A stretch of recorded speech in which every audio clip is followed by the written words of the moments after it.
Hello everybody, welcome back to Connor here, welcome back to One Leeds. I hope you're all doing fantastically well, and before we start the stream, before we start your Newcastle United preview, I've got to tell you something. I've got to tell you to go download the best football app on the network. We're back. Midweek football is back. It's like being back in the Championship again. Hello, everybody. But you've got to go download One Football and an unbelievable app. And we're just going to get into the video in a second, but I've got to shout out the boys over there. One Leeds is now sponsored by One Football. One Football is a really classy app. You can get all of your Leeds United updates on this app. You can get all the transfer news, injury news, match day news, and it really is top quality. The most downloaded app regarding football on the site, so make sure you go check it out. The link is in the description, and I hope you enjoy the video, guys. Let's get into it.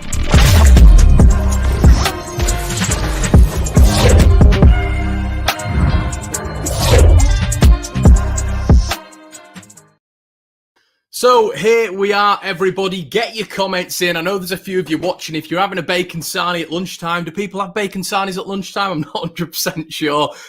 Ham and cheese. If you've got your ham and cheese sandwich, you're at work or you're at school, get the volume switched up, get your comments in, and let's go through Newcastle. If you don't get your comments in, I cannot shout you out. Hi, guys. Yes, Strike for me. A lot of people talking about the inclusion of Pascal Strike. Some tactical conversation here from Tom Lees at Sheffield Wednesday. Hello, welcome back to Leeds United. Joe Madigan, yep, Strike should 100% be starting. In my opinion, he's shown his qualities and deserves a chance, and we can't go against every team known we're aerially vulnerable. We're going to get into that, everybody. Don't worry.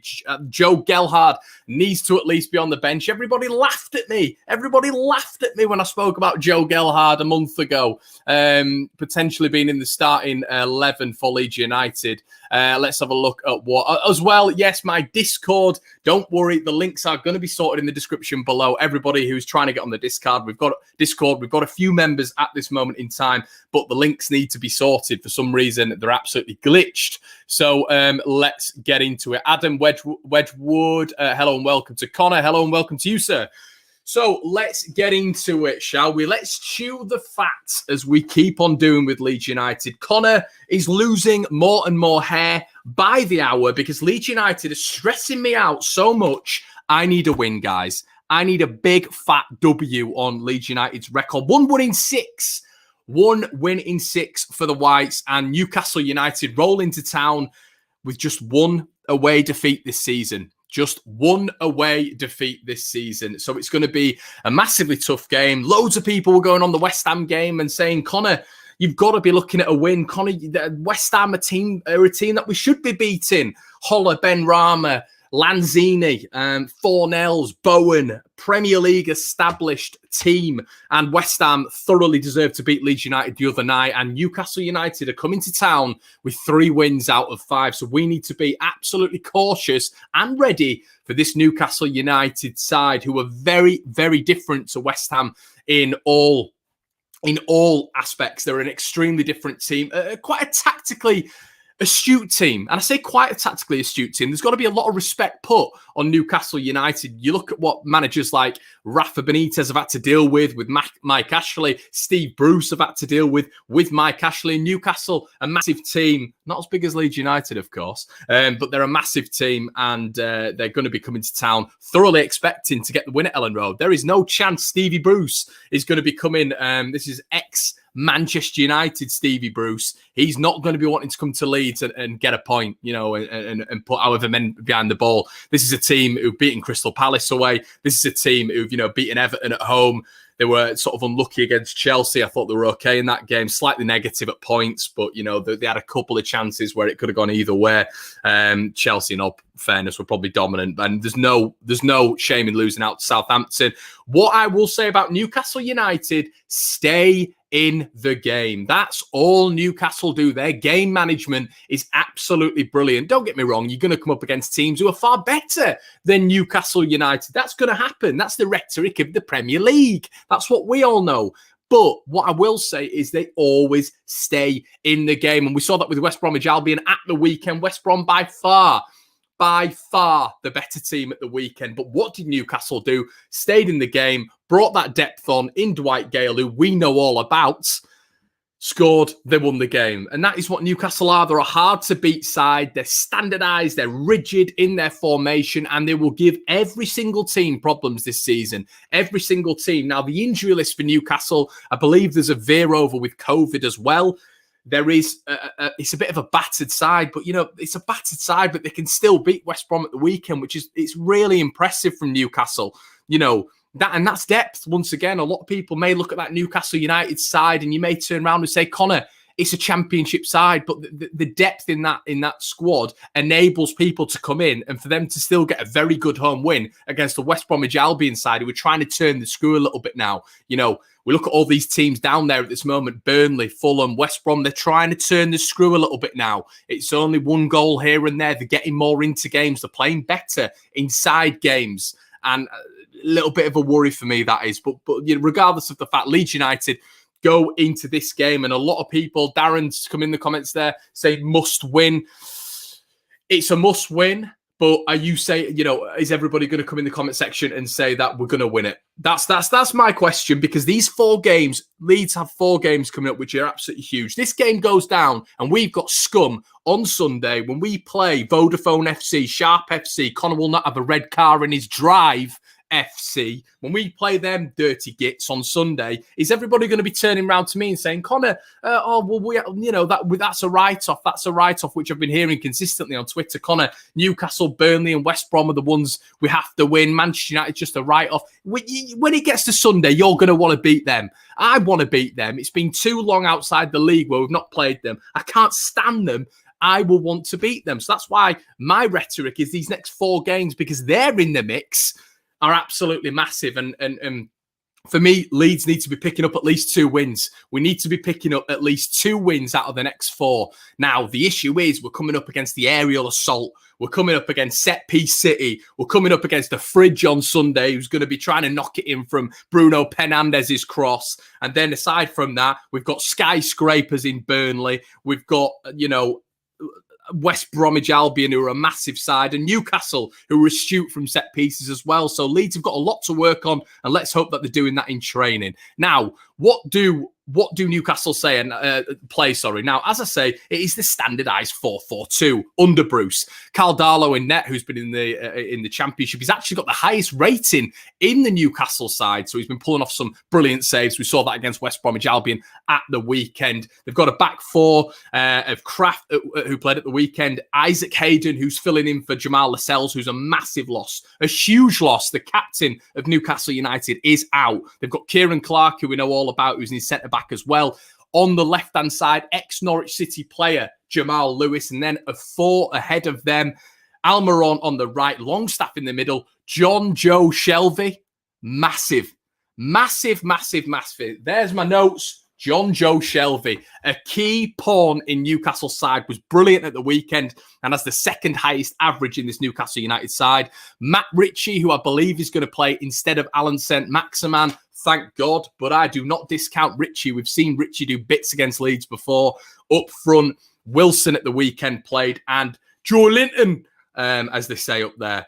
Now, the danger men for me is that little link up there. It's Shelvey, it's Wilson. That link up is absolutely pivotal for Newcastle United's offensive outlet. Joe Linton is someone who I think potentially could miss out at the weekend with 31-year-old. Can you believe Dwight Gale's 31? Dwight Gale potentially coming in. I thought when he came on at the weekend, he was absolutely brilliant. Changed everything for Newcastle at the weekend. Came on, gave them a little bit of spark, was linking up with Wilson and Shelvey. He's going to be knocking on Bruce's door and he's going to be saying, listen, Steve, I've played against Leeds before. I've scored twice against Ellen Road. Me and John Joe on that day, can you believe that day, all that way back, they're still playing together. Me on that day, me and John Joe had a great partnership on that day. And if I can link up with Wilson on that day, you've got a trident there of Shelvey, Wilson and Gale, with Ritchie sprinkling in and Almiron sprinkling in, of a dangerous side that can really hurt Leeds United. So we've got to be on point with dealing with this. Now as well, what I'm going to do, what I'm going to do is I'm going to absolutely shock you with a couple of stats in a second. Jakanji, thank you so much once again, my friend, for your donation. A long-time subscriber of the channel. If we don't invest in January, we will go down. Unfortunately, squad not good enough. Well, we hope not. Jakanji, I'm going to try bring you up, my friend. Don't worry by the end of this. But it looks like in this game there's going to be a lot of players out, and this is where I revert to depth. This is what we'll all look at Newcastle. And as I've just said to you there, we've got Ritchie, we've got someone like Gale, we've got Longstaff, who probably starts them, to be fair, but someone like Hayden, who can do the Calvin Phillips role, who'll play in midfield and can go centre-back. The right back has been Kraft, then it's been Jacob Murphy, who's naturally a winger. So they've had to rotate a lot. Carl Darlow, who's got, as I've said, he's got the highest rating, who's been playing instead of Dubravka, who's a brilliant goalkeeper. For me, one of the top 5 in the Premier League, Dubravka. I'll say that right now. I think he's brilliant. Collecting from crosses, a leader, brilliant just standardised shot stopping. He's a very, very good goalkeeper. He's out as well. So you've got Fraser as well, who was signed, who I'm so happy is out. I'm praying he's still out because his pace is just frightening. Dubravka, Alan Saint-Maximin, who we all know about, the highest dribbler in the Premier League, the second highest, I believe, actually, to Adama Traore and Jamal Lascelles. Huge players out for Newcastle. And that's where we point that big arrow to the depth, because they're able to bring players in who can still win Premier League matches, which is a big differential in this division. Dan Wong says Shelby is SHIT or brilliant. He's been very good recently. We have to win this, guys. There is a gap starting to emerge, says Eddie Morris. I'd like Rico Henry is a left back from Brentford. Do not worry, guys. The transfer special, the rumour mill, will be back very, very soon. There's been a lot of talk about a certain centre back from Chelsea who may make that move up north. We don't know, but is that someone who Leeds going for Tomori? But another midget centre half for me, another dwarf centre half. We can't have another one. We need big centre halves. I can't handle all these set pieces. But let's get into the facts on the game. Let's get into the facts.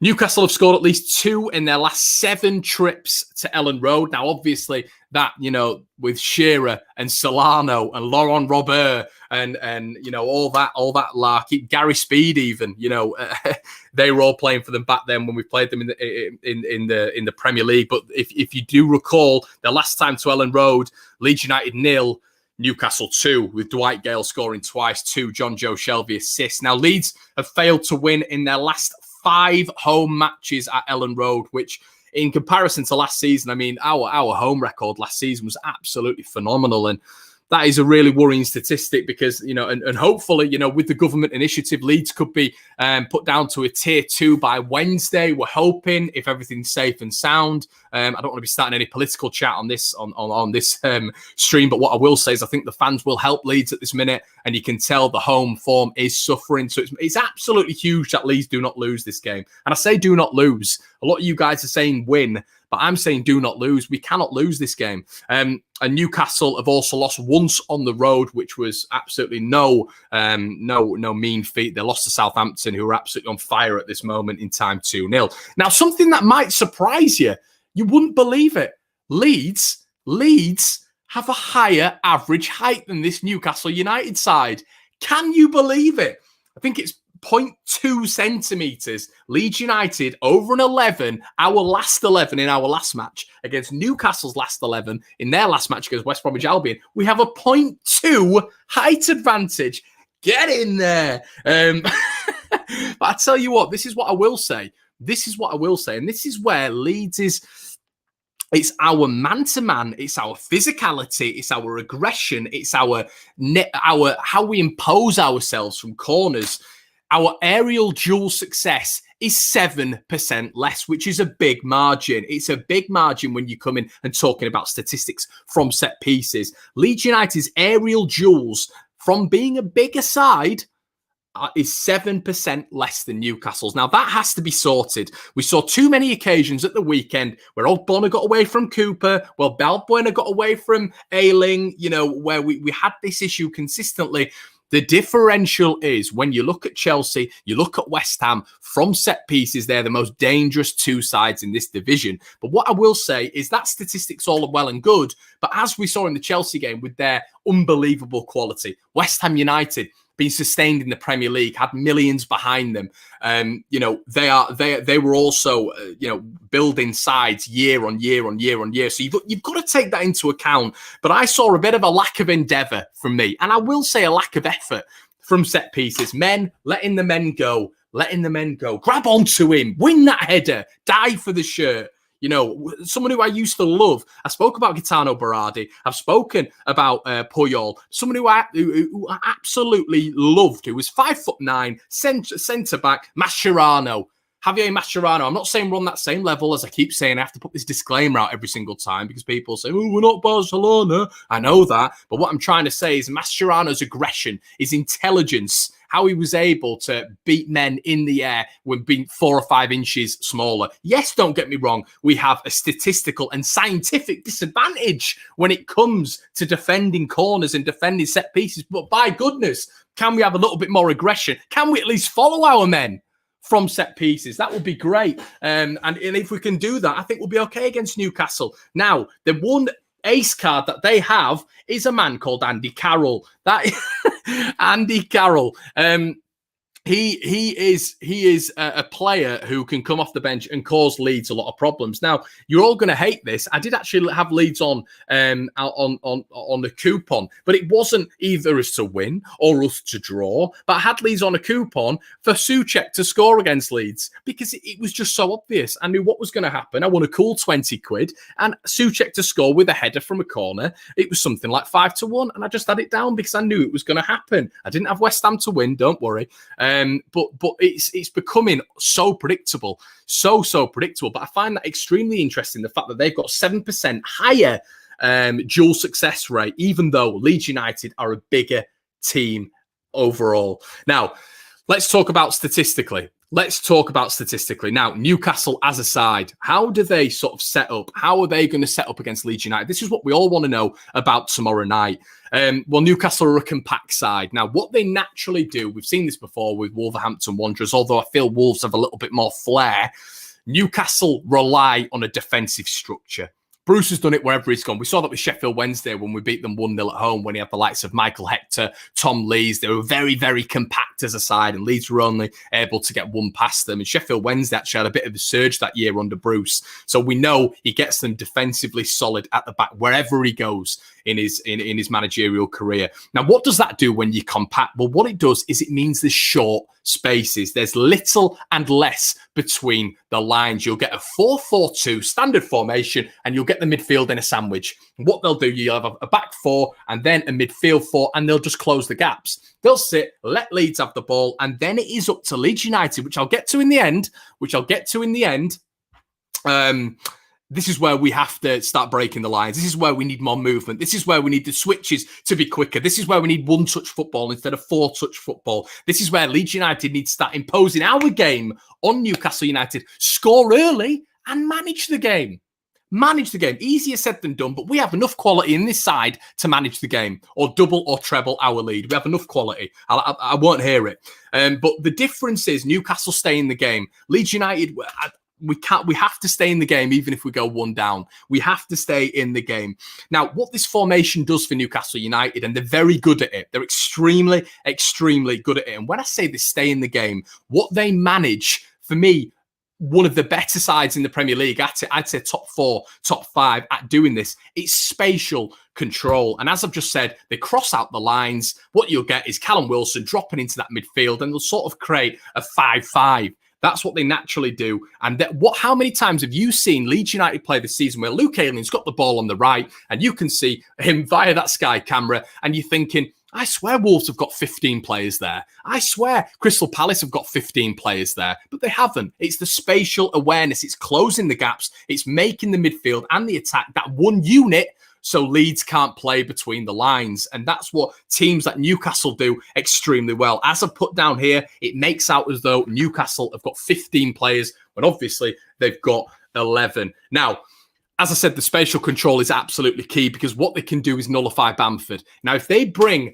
that sort of spatial control into this game and they make it into a game of defence and midfield, what they're going to do is nullify Patrick Bamford. He's going to be up there by himself, and they're going to be able to reduce the passing lanes. You reduce the passing lanes with Leeds United, we're having issues. And what they do as well, really, really interestingly, is they work on overloads. Defensively, Newcastle work on opposition's overloads, which is very, very interesting because obviously with the spatial awareness, you cut off Patrick Bamford.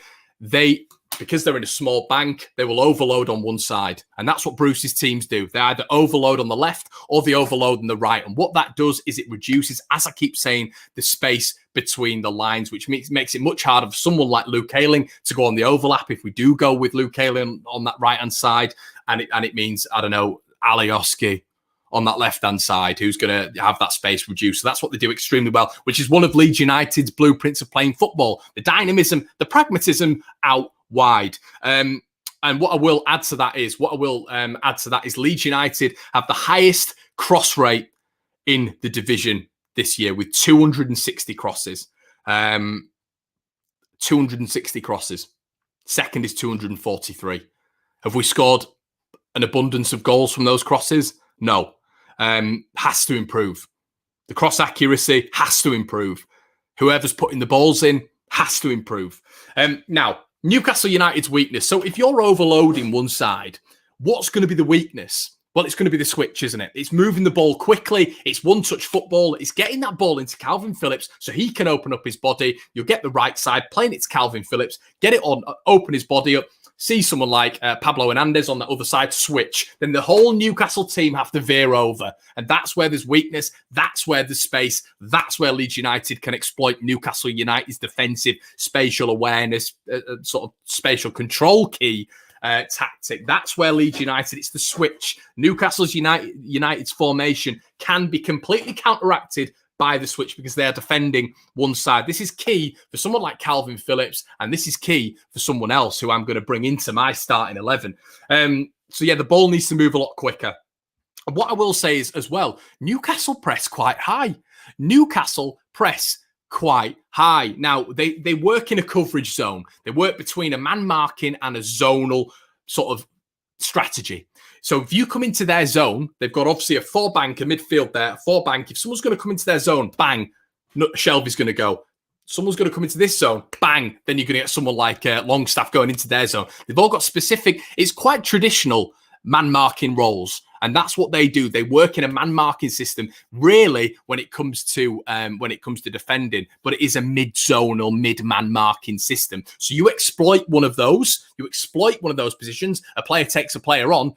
We're going to have space. And it's all about quick movement with Leeds United in this game because that's how you get past the man-marking zonal system. Because that's what we see against Leeds, isn't it? When you get someone marauding through the middle, you'll have Liam Cooper coming out. And then what happens? You get someone like Callum Wilson, someone like Dwight Gale who can run into that space in behind. That midfield area for me is, I think, defensively, because Calvin is naturally going to follow I've said this a million times, but he's naturally going to follow the creative midfielder. It creates masses of space. It means Click is going to have to defend against, one of their strong midfield players. And I don't think Click's very good at one-on-one defending. He's great going forward, but for me, he's a poor defender. He's a poor midfield defender. He'll work hard, but I don't think he's got the physicality to be able to match up and the awareness when it comes to defending. That's, as I always say on this channel, my personal opinion. Get your comments in the section below as well, guys.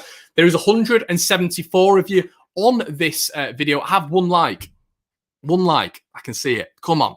Do us a solid. Please like the video. It really helps. It indicates that you enjoy these. Otherwise, I'll go back to the edited videos because I know that some of you like that as well. So if you stick a like on this, I'll understand that you actually enjoy watching this. So Connor, take a breath. Now, as I've said, we need to move the ball quickly. This is a part of our play which has been absolutely battered in the past two games. We've not moved the ball quickly, and we've taken too long on the ball. And Leeds naturally do that against defensive sides. We naturally do defensive, in terms of we don't move the ball quickly against teams that sit back.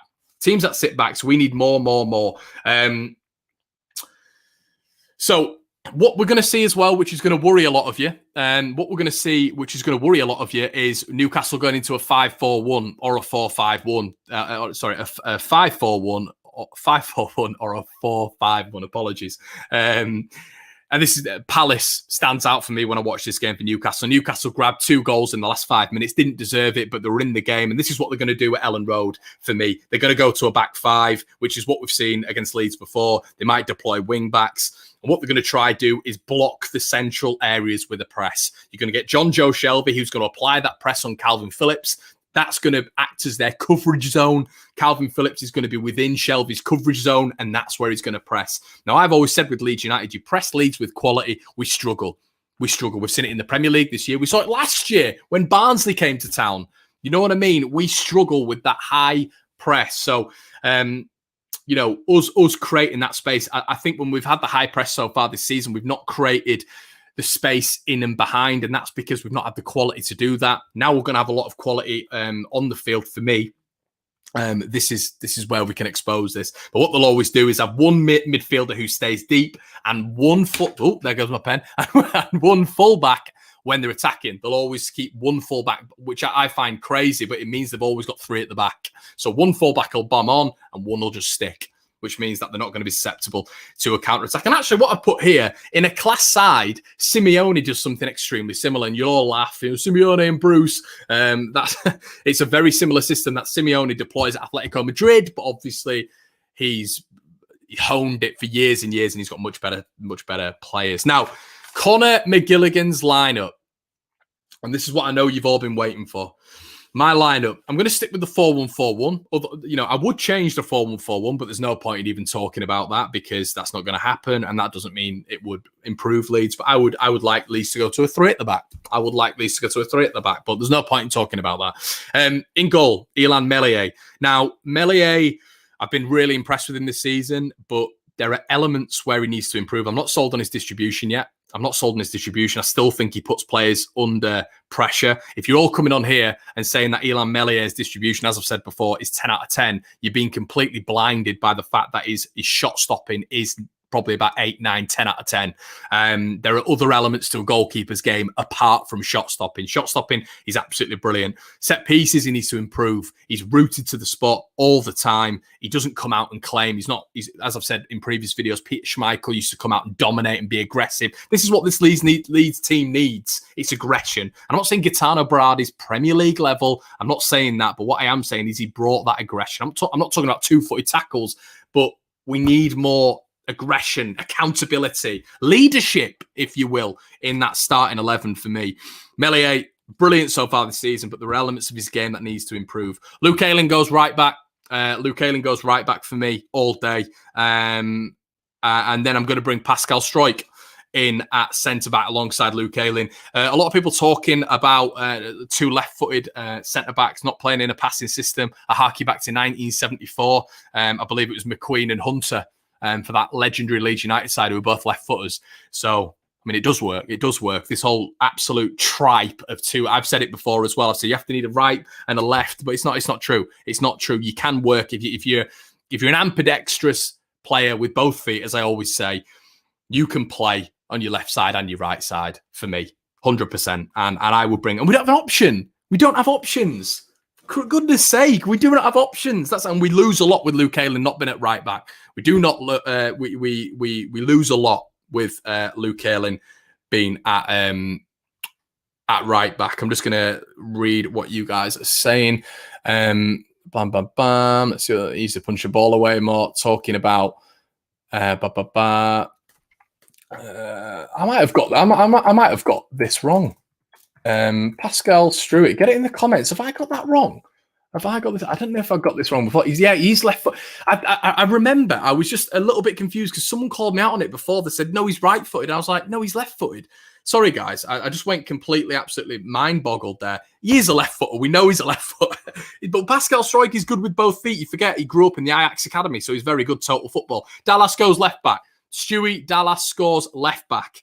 Scores left-back, goes left-back. And that gives the defensive action for the new player that I've got in a little bit further up. Stuart Dallas goes left-back. We missed him at left-back against West Ham. That's what I'd have. KP, obviously, is massive in this game. Just goes in ahead of that back 4.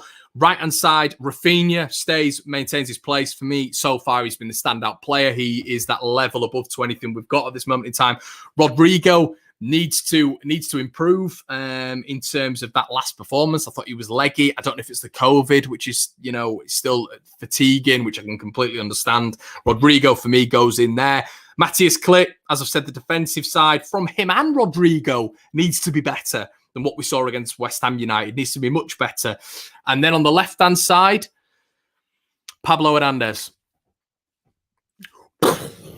Pablo Hernandez goes left wing for me. And then you've got Rafinha, Rodrigo, Klick, and Pablo in a midfield four with KP sweeping up just in behind. Dallas is going to be able to do that defensive work that Alioski can't do for Pablo Hernandez. We've seen Pablo Hernandez on the wing before with Luke Ayling. We've actually seen him on the left before as well in Marcelo Bielsa's tenure before. So I think Dallas and Pablo, they've got an understanding as well, been together now for 3 or 4 years. Pablo Hernandez comes in on the left. I think it's time for Jack Harrison to have a rest. I don't think he's been good since Liverpool. I think his cross delivery isn't good enough. I've told you before, I think he's a left back. I think he'd be an absolutely brilliant left back with his athleticism and his physical prowess. Jack Harrison needs a rest for me. If we need him, if we're defensively struggling, we tinker with it then. But if Leeds are needing to score goals, which we're not at this moment in time, 5 goals in 6, 7 games, we need to improve our efficiency because we're going to concede goals. We're going to concede goals. We've got 2 of our big centre-backs out. We're not defensively proficient for me, efficient, whatever you want to call it. And we need to start scoring goals. You need someone to unlock. You need someone to unlock it and to pick the lock, which we've not had. We do not have that. And this whole Jack Harrison thing is defensively great. I don't think he's defensively great. You hark it back to Reece James, who got past him numerous times on that right-hand side where his awareness wasn't great. I thought West Ham were having a lot of joy down that right-hand side in the first half. I thought Costa came on and was woeful defensively, but that shouldn't take away from that left-hand side in the first half where they were getting so much joy, West Ham United. So, yeah, I think Pablo comes in and I think we impose our game on them. We're Leeds United. Let's impose our game on them. Let's make them sit back. Let's make them feel the force of Leeds United. Let's not be too overtly worried about the defensive side of things. I think they're in the back four. You've got an understanding. I think they're in the back four. You've got at least 3 out of 4 players who, been together for the best part of 5-6 years. I think that is the way to go as a back four. I think you move Ayling to right back, and then what are you going to do? Move Ayling to right back.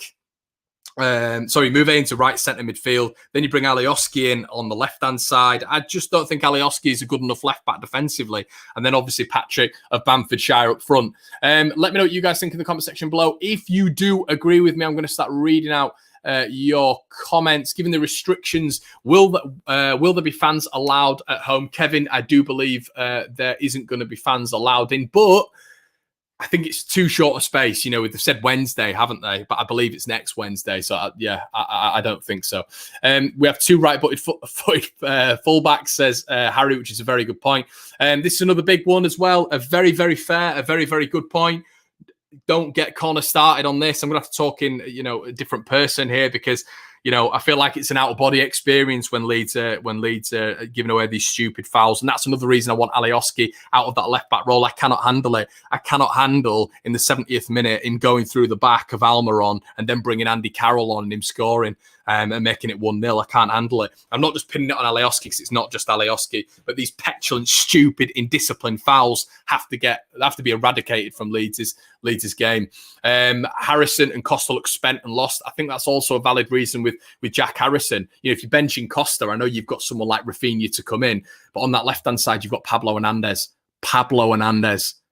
I think a lot of people devalue his importance. He's 35, can't do it. Keep writing him off. People wrote him off when he was 31. He's an unbelievable player and someone who for me, we need in this starting 11 because we need to pick the lock. Shackleton in the starting 11, asked Molly. Not for me, Molly, but I wouldn't be against it.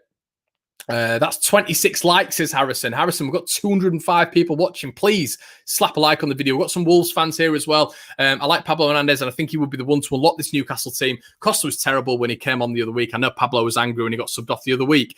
And this is why you're a little bit worried that there is something going on between Bielsa and Pablo Hernandez, because that Roberts substitution last week was bizarre. I like Roberts, but it's a waste of a sub.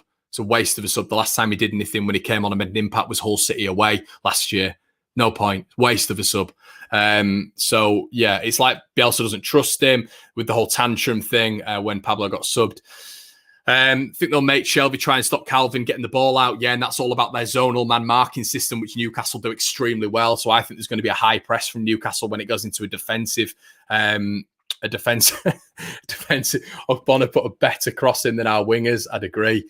A lot of people saying there's not enough goals. And the reason there's not enough goals is because, we haven't got that creativity. I think there's a lot of, we saw against West Ham, there was a lacking of it. There was a lacking of innovativeness. And I think Pablo brings that. Imagine Pablo, Rodrigo and Rafinha in the same lineup. Poveda for Pablo says, Mick, can you imagine Reece James running at Hernandez, though, would skin him? Yeah, I understand that, but it's a stylistic game, isn't it? It's a stylistic game. And who's to know that, with Pablo Hernandez in the side, if we're playing that hypothetical game, we could have been 2 up by then.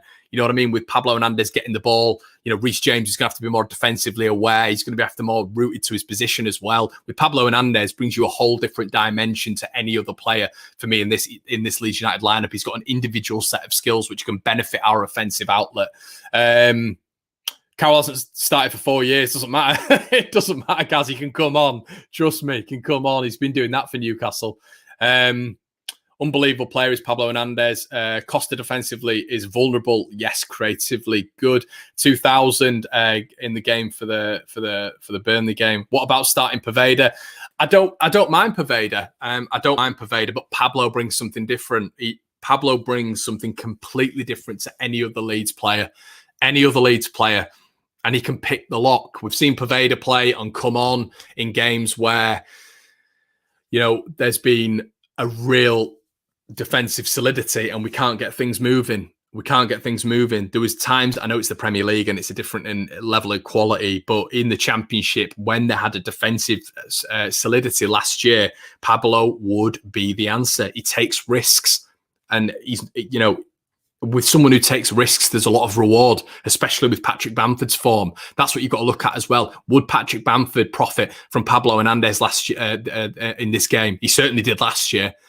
And I think Poveda is an impact sub at the minute. I don't think starting him is the way forward for me personally. Connor, I'm still worried about not having a specialist left back at this level. I agree with you, Robbie. I agree with you. We've said that for years. We've said that for years, haven't we? There's the likes of Man City. Apparently, they're looking at loaning out Zinchenko just for a bit of experience. He'd be someone who I'd be all over. But then again, you've got someone like Leif Davis. The Leeds see a future for Leif Davis. There's people who talk from Leeds as if he's one of the best players they've seen in that youth development scheme. Leif Davis, I reckon he's unbelievable, but he never gets a chance, does he? Alioski starts in front of him. So I don't know. He was born up there, wasn't he? I believe the Newcastle side of things. So would he start as a potential for this game?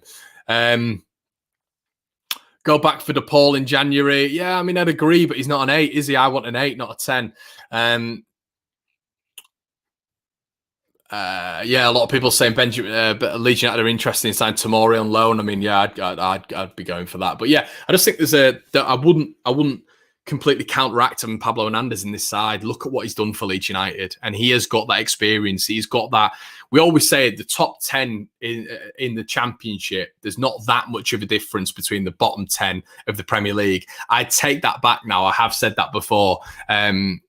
But I think it's more like the top 2, 3 in the Championship. And I think Pablo Hernandez on any day can unlock any defence.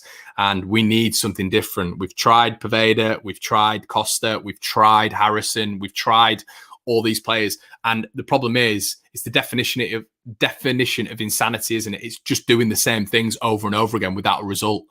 And if it continues and Pablo doesn't start, Harrison does start, and Alioski does start, it's predictable, and we're going to face the same problems for me.